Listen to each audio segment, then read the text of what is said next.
নমস্কার বন্ধুরা, এখন আপনারা দেখছেন বারাসাতে ফার্স্ট টাইম এসি ট্রেনের আগমন। আজ থেকে বারাসাতে এসি ট্রেন প্রতিদিন চলবে, যার বারাসাত থেকে ভাড়া শিয়ালদা পর্যন্ত 60 টাকা। যারা মান্থলি করবেন তাদের 40 টাকা করে পড়বে আপ অ্যান্ড ডাউন।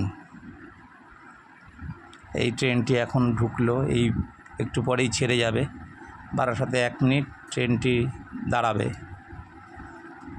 দেখুন আপনারা বারাসাতে ফার্স্ট টাইম এসি ট্রেন।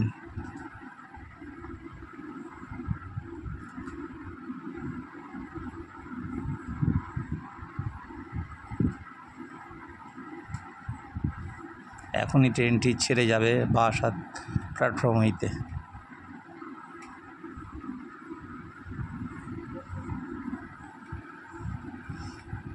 কি দারুণ গতি,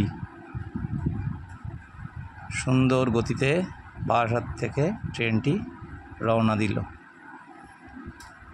ভিডিওটি ভালো লাগলে লাইক, শেয়ার এবং সাবস্ক্রাইব করবেন। নমস্কার।